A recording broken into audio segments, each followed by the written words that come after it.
Coucou la terre, c'est comment mon métier fresh sana. Mimi nika boss for real back again muri cyagirira mukoda cyane cyo naco sikindi bacita have a seat. Have a seat dutumira abantu batandukanye bakatubwira story nyinshi zitandukanye. Bamwe barashobora gutuma tuba motive, abandi bagatuma tuvuga ati yo uyu muntu yaciye muri ubuzima jewe kubera iki none ndiko ndaguca mwaca namwe kwicuza. Nicyo kiganiro nyene gituma ugira na vibe imeze fresh sana. Ndazi yuko ari benshi mama mumbaza ati have a seat geze have a seat bimeze gute uyu munsi wenda bazariye aje kutubwira ibintu byinshi biryoshe yo tutaratsa kamera story yayimbwiye ndavuga ati iyi story vraiment let me share n'abantu badukurikira kuri imbere magazine amazina yiwe yitwa Enoch ndaguhaye ikaze mu kiganiro have a seat. Urakoze ka boss. Umeze neza cyane. I like your vibe. Appreciate. Thanks a lot.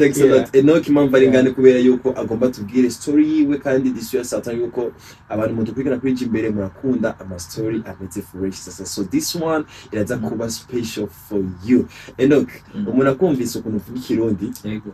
Arumva yuko muri umurundi. Mugabo ndababwira abantu badukurikira ko uri proudly kuba umurundi. Yes.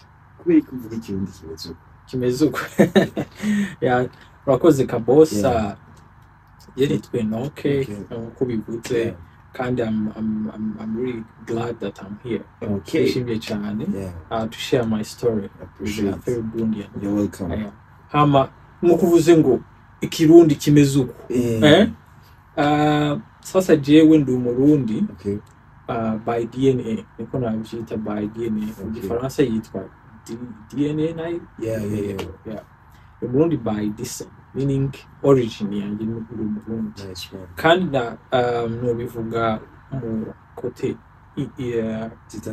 zitatu one by history akahise na present na kazoza k'Uburundi kono kameze dusubiye inyuma cyane mu myaka ya kera jewe na famille yanjye yavuye mu Kirundo in 1945 ego amashani 945 exactly it's 81 years myaka 81 so jewe ni grandpa yavuye mu Burundi amajya kuba mu Uganda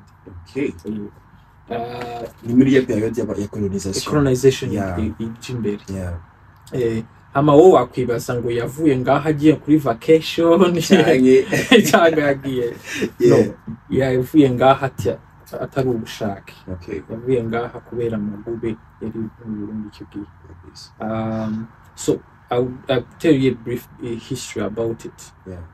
Urabishe economy y'u Burundi kuno yubatse kera top class abantu bari batunze abantu babahega ikigihe nk'abantu ba billionaire bari abantu bafise inga niyo yari economic ikomeye value cyane hama rero kugira ngo ababirige bashobore abarundi neza babayoboke one cyari icambere bari kuvanaho ubwo bworozi bw'inka bakica inka z'abantu bakabakenesha bakayoboka urazi umuntu agusanza aho wifise nawe usiraho ka resistance mugabo kugira ngo ayoboke akuraho kiwari ufise kugira ngo umusabe kuko the whole idea of colonization no kugira ngo wowe wivemo usabe umutunge ubigitunga mugabo rero because of that hatanguye campaign kwicinga z'abantu bakazihiga nk'uko urabuhiga inyamaswa bakazihiga bakazica abantu bakazihisha bavuye kuzihisha ababirigi bazana forced vaccination no kuvuga ngo it was compulsory kujya ku vaccination mu Kirundi no kwikingiriza ego mugabo uko kwikingiriza wari umuti w'inka wari kugira ngo bazitere indi ndwara none zipfire kimwe zishire kimwe so kubera ayo magume abantu batakaje ibintu byabo byinshi cyane abana bacu ama baca baja mukabajya kurondera ubundi buzima nk'uko ngaha muri iki gihe umuntu akena bamutwaye ivye akajya kurondera ahandi buzima. So that's how we went to Uganda. Niho navukiye, niho na papa yavukiye. Yes. Wagarutse mu Burundi ryari? Hama iyo story wayibwiwe nande? So twebwe nubwo twabaye mu buhungiro Uganda for a long time, twatuzi n'Abarundi. Yes. Nayibwiwe na grandpa, mubwira na papa. Okay. Family. Ukuvuga ngo Burundi twabuvuyemo ariko ntabwo bwatuvuyemo. Yes. So that's what everyone should know. Wosho ushaka kugira amahirwe, sa amahirwe abandi bashaka kuyabona nk'amahirwe utabonye iyo mentorship yo kuganiriza kahise k'igihugu.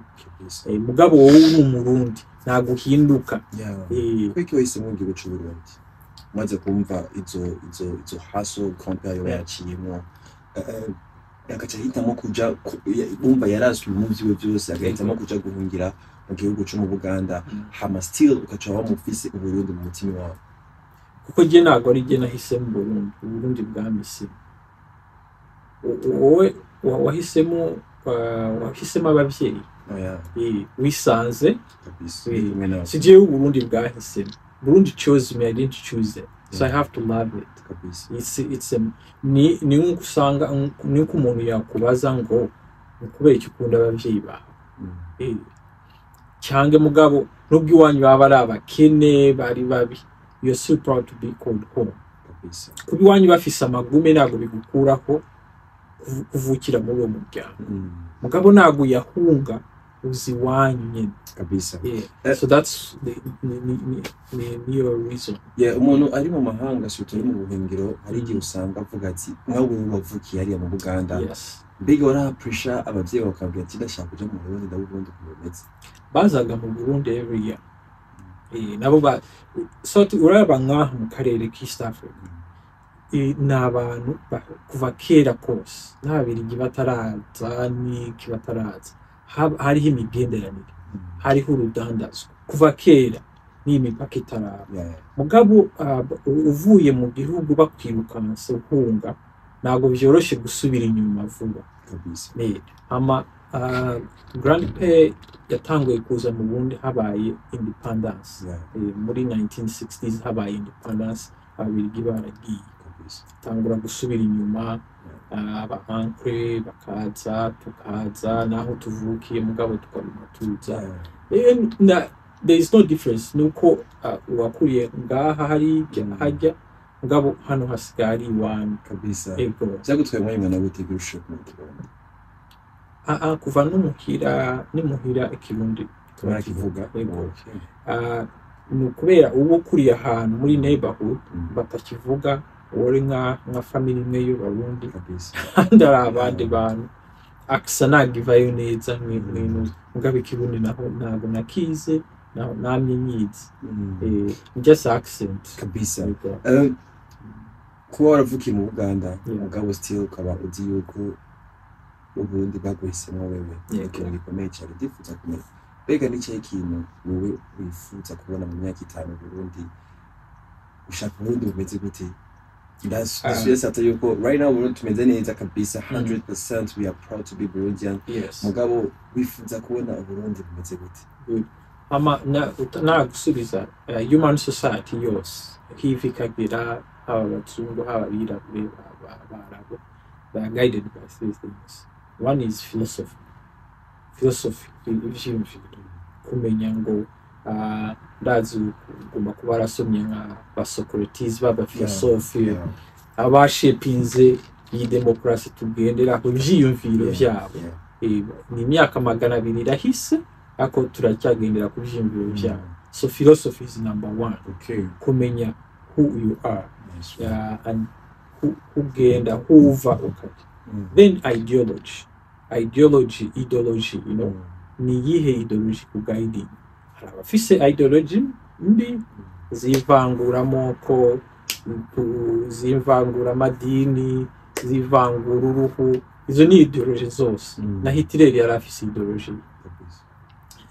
N'abantu bakuze ibintu bibi cyane bafise ideology zabo ariko we ni iyihe ku guiding Zionist nation so ugomba kuba ufise at least ideology that guides you nk'abantu twese n'abarundi ni iyihe ideology iduha direction then strategy no okay ufise philosophy nzima ufise ideology nzima mugabe genda kugeraho ubigeraho niyo strategy rero umbaje ngo mu myaka 5 myaka 10 mirongo ingahe ifuza kuraba Burundi dufise philosophy ni ikihe kintu kiguiding Burundi n'abarundi batubaje ngo ni ikihe kintu kidukuza philosophy dufise philosophy then ideology ni iyihe ideology ni ibihe bintu Burundi abarundi bose baba ngaha mu Burundi baba abo mu diaspora duhurira ni ibihe bintu duhurira to shape our ideology urazi wo nkubajije wavukiye ngaha ni ibihe bintu uraba uheye kuri ivyo bintu mubaje bitatu bi guiding Burundi philosophy ni ihe nka philosophy uvuga ngo koko yigiye nko muri Israel babeze ngo bakunda igihugu cyabo birazwi bugipfira ugiye ahandi hariho ibyiyumviro ni ibihe bintu bi guiding je simbiraba cyane usanga harimo distance kandi si abarundi gusa n'abanyafrika koko ivyumviro vyacu philosophy zacu ideology zacu colonization yarazitwara tuvuga igifaransa neza tukavuga icyongereza neza so ndifuza kuraba si mu Burundi gusa ni kuri Afrika dufise correct ideology correct philosophy and correct strategy mugabo ibyo bintu tubifise byose Burundi imyaka 5 ni kera ibyo bintu byahindutse ni muri Afrika hose yes kuri wa muntu usanga atisanta fier sutari mu mahanga kuvuga yuko jindi mu Burundi yes ubanza kubipa kuki ngo su ari mu mahanga ari kumwe n'abantu biwe mugabo ukacusanga niyishimira kuvuga mu bantu yuko jiwe mba mu Burundi ubanza kubipa kuri Imana biva kuri ivyo bintu mu bari ideology koko uyu muntu afise ideology ihera kuri identity yumenye ubu yusango nakuriye mu muryango utashepinze simba nakumba nari komereje amashuri nigira muri Canada nkiberayo ukavuga ati ngiye mfise ubuzima bwiza since nasubira i Burundi kuko urabye muri statistics niki cyatuma usubira i Burundi si igihugu giteye imbere cyane singuvuga ngo ni bya bihugu biteye imbere cyane iki uretse wamenye ngo identity irusha yo mahera umenye iyo philosophy irusha ubwo butunzi bwa mbere kwimenya rero biheraho nizi ideology ufise mu Burundi hari abantu ba confusing ibi atemeranya n'ubutegetsi n'ubutegetsi buriho mu gihugu akabyitiranya na identity politiki naga yikudefining icyambere nuko uri mu Burundi so wakumva warahunze igihugu manzi abantu bafise impamvu nyinshi zitandukanye you cannot say you're not proud to be Burundian. You still remain Burundian. Yes. It's like a bit more wishing for the uniqueness of our culture. Because bwambere na mbere nja mu marembo twaturutse buri muntu avuga ngo uri mwene naka uri mwene naka uri mwene naka ukumva hari identity yawe iruzuye yes so that's number one thing uri muri Canada nta muntu yakubwira ngo uri mwene naka uri ahandi muri Afrika nawe ukuza ukonexe n'iwanyu nako bisa barakumenya so identity fulfillment of identity ikindi Uburundi ni igihugu kiza haba mu buranga haba mu kahise kacu dufise uniqueness y'ururimi rumwe you know cultures zimwe look at our beautiful country ni ikihe kintu cyatuma wanga Burundi naco mugabo izo za physical futures ibindi bintu byubakira kuri ideology niho utangura kumenya ngo naha hantu ni heza kubera ufise ibyiyumviro byiza ku gihugu cyawe. Nice one. So that's what this is the mindset. Yeah. Yes. Okay. Mu buto bwawe igihe muri hariyanye mu Buganda mbega n'ibyo ibintu compare wawe cyangwa abavyeyi bawe cyangwa aba uncles bawe bagerageza gukora mu kwereka yuko mu gukundisha igihugu kuko kuganiriza kahise kuganiriza kahise kuko twajya tubazo ko turabarundi kubera iki mwavuye Burundi gasira ku story aho they left Burundi. Icya kabiri kudukundisha igihugu to visit baduha opportunity to come and visit kandi not only that kuba leadership is example ubera urugira abandi nabo bazaga ngaho ikindi make culture urazi ushaka kuba urimo nk'aho turi ari mu Burundi gusa ariko buri muntu akamenya ngo uri Burundi we proud to say it. Yes, even so tuganiza history visiting n'ibintu byose byiza by'Uburundi. Yes, your spirit yo kumuntu agiye mu mahanga yakiyumva yuko adashaka kumenya kubaza kwifata abayibesha no kwibesha cyane no kwibesha it's mu cyongereza tubyita ideologically bankrupt. Ideologically bankrupt bankruptcy bankruptcy nuko waba ufise amahera agashira ukandikira bank ati jewe na mahera nyifise, so you declare what you call bankruptcy. So na taxes na makore babazi nyine ngo wagize rero no muri ideology hari abantu bameze usanga ibyiyumviro byose byaramanutse mugabo no kwibesha koko like I said ntabwo ushobora gukinginga parents bawe ababyeyi bawe ntabwo bavuga ngo uyu muryango urakenye niyo mvuka ariko sinshaka kuvuka ngo wibeshe buri muntu akuze avuga ngo ni wa mwana wo mu muryango ukwana so uba wibesha. The better way is to come back and realize it. Yes, ikintu ciza wabonye mu Burundi for the first time bakubwira ati tujye muri vacances mu gihugu cy'u Burundi icyo ikintu wabaye impression naco abantu ukuntu bifata bari so polite ikinyabupfura kinshi ikinyabupfura kinshi abantu ukuntu baramukanya abarundi bavuga nkaho batari seriye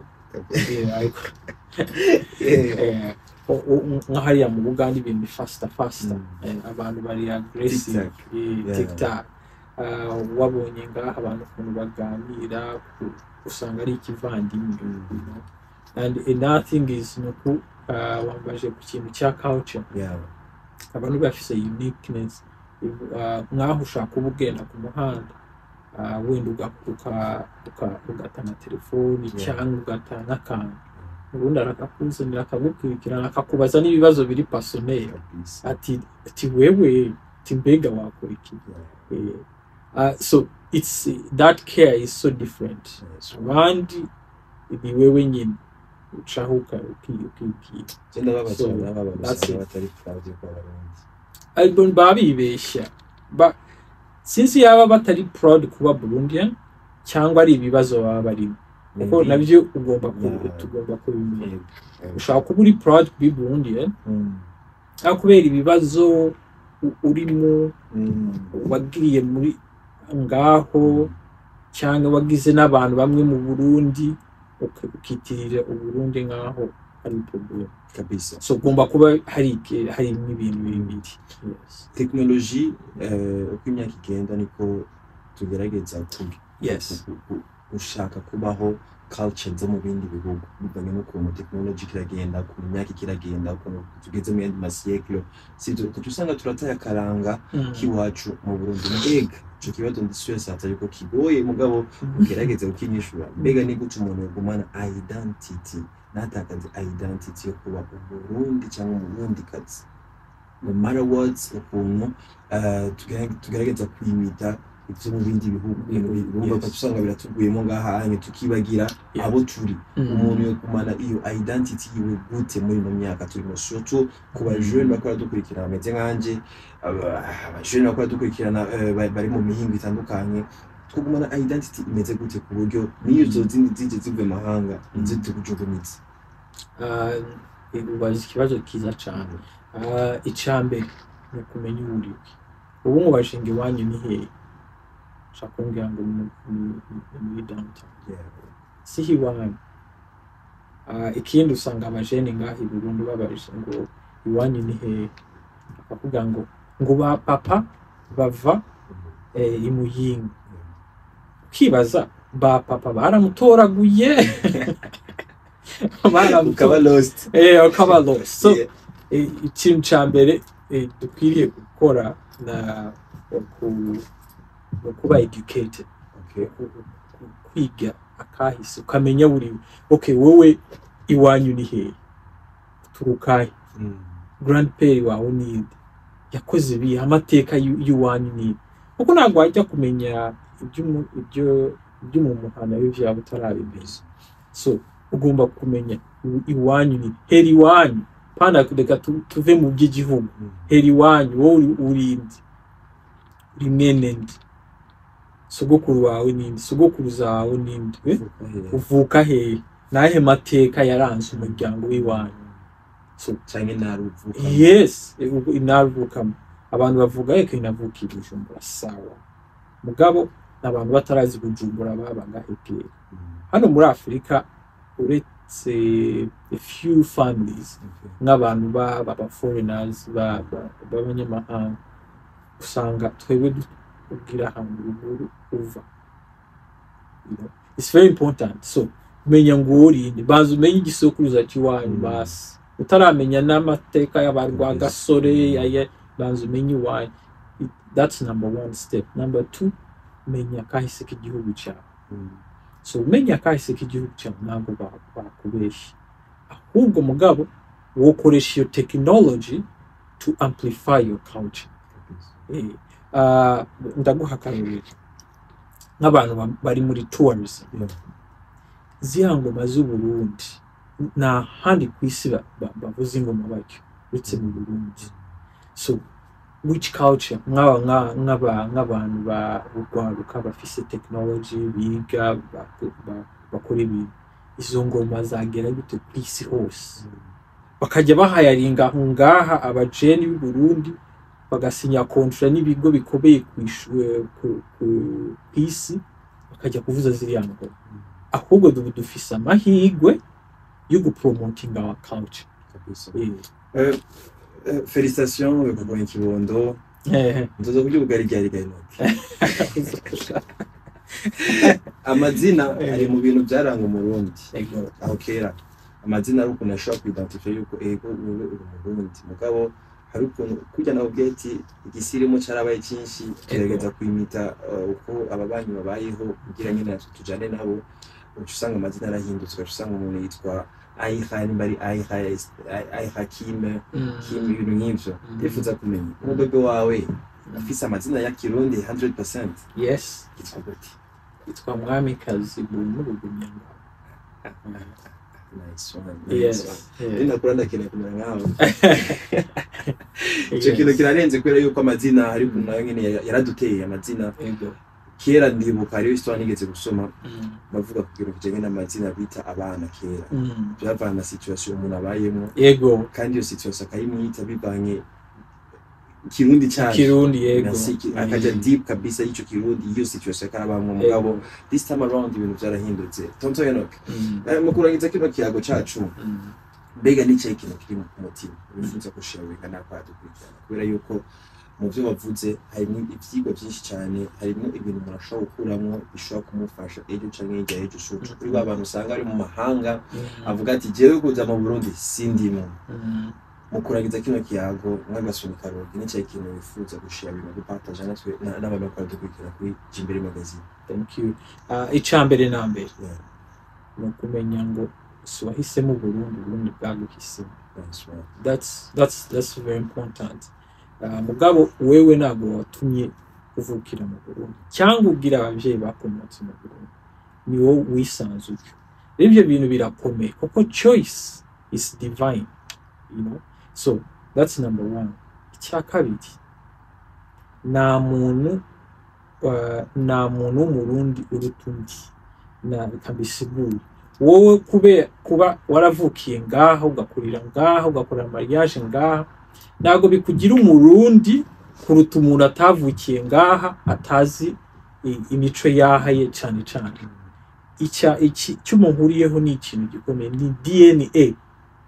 Kuko mugabo ubyariye nk'umwana muri Germany abafise imico yose y'ikidage kabisa, bimuhindura umujamani wapi. Wewe je navukiye aho wavukira hose, ugomba kumenya ngo uri Burundi nicyo kintu. So na wundi uruta undi mu Burundi, so biterwa na DNA. That's what's the most important. Bakukase bakya haza amaraso y'u Burundi, DNA ababyeyi bawe bakomoka ngaha, nicyo kintu abantu bakwiye kwita. Rero iyo ubimenye uko ugira confidence, ugira ubushake, ukagira passion yo kujya kurondera iwanyu ukamenya kahise. So that's very important. There is no superior Burundian, whether you're born here or not, as long as you have the DNA of Burundi. Kandi ikindi na Burundi wabuhisemo mu guhitamo, ukwiye kubaha umubyeyi. Reka ndagushire mu question ari outside ibyo ko turayaga mugabo uko biri kose dishesatse kuza kwishobora sivyo. Ukurikirana ibintu bijanye n'ikinama mu Burundi, bijanye n'imyidagaduro hose, politique, imyidagaduro, entertainment. Okay, reka tugara nyene hagati ya Dinamo n'Urunani ufana equipe ya Dinamo n'Urunani. Asije simfani ndavujishwe simfani imipira bose. Imiziki nukuraba akantu gaciyeho ngako gutya. Tugutoje hagati ya Lolilo na Big Fizzo turabona. Kuko je simuzi no twarabenda Big Fizzo, I don't know. Merci beaucoup no tugushimire cyane. Ako no Big Fizzo simuzi. Je nemera wewe. No tora wewe. Grand merci. Ndagushimire ku mwanya wanyu mashoye kuduha kugira dushoye kuyaga byinshi. Ndishoye sata yuko Have a Seat n'ikiganiro girabwa n'abantu benshi batandukanye, kuri wa muntu uzi kuri mu mahanga, kuri wa muntu uzi kuri mu bintu bitandukanye. Umenye yuko mu Burundi si wabutoye nibwo bwaguhisemo. Kundi igihugu cawe tuciteho, ufise imigambi myiza yizare mu gihugu cawe kugira ejo canke hirya y'ejo abantu bazovuga ati naka hari kimyaterere mu gihugu ciwe. Na Enoch nice ikintu bibaze yuko umaze guterera igihugu. Sasa mfise share hamwe bayita African Rebirth, an organization. So yigisha ibintu 4 things: leadership, diplomacy, peace building and entrepreneurship. Mugabo ntabwo dukorera ngaha gusa mu Burundi, dukorera no ku rwego rwa Afrika. So our passion, ivyumviro byacu, ibyifuzo byacu no kurondera urwaruka cyangwa Burundi n'ahandi hose cyane Afrika. Mugabo turavuga Burundi, context ni Africa. Koko mugabo nkuko nakubwiye kera hariho urudandazwa ibihugu Uganda, Burundi, Rwanda, Congo, Tanzania baragenderaga, hari imigenderano. Diplomacy yatanguye kera. So tugomba kumenya ngo we are one people kandi dufise interests zimwe ni that twese muri Afrika dukeneye prosperity, gutera imbere. Twese dukeneye security, you know. Twese dufise ibibazo bya insecurity. Ngaha muri Congo mu babanyi hari inambara, nabahe bapfusa abanyafrika, nagara abazungu, nagara abandi bantu babo. Twese dukwiye ku wowe nk'umurundi ufise kuva ndashootinga video neza nje muri Zambia gukora ivyo vya visa bikavaho. Rero turashaka urwaruka rwa Afrika rukure rwajya mu mabanga y'ubuyobozi, rwajya hehe hose bafise your mindset that our own identity is defined by prosperity security and strategy. That's what we need. Nice one. That's what we need. Non, merci pour votre cliquant du début à la fin de la team. Merci. Don't forget to subscribe to the YouTube channel, Chimbere Magazine, kubera yuko dufise Hangout, dufise Have a Seat, dufise Take Me Back, dufise Mwari Munzi, dufise Mbagwa Vivra. Ivyo biganiro byose bituma ugira ibihe bimeze fresh sana. Tonton, ariko turangiza ikiganiro rero. Tugira hala fun. Like this. Merci beaucoup. Thank you.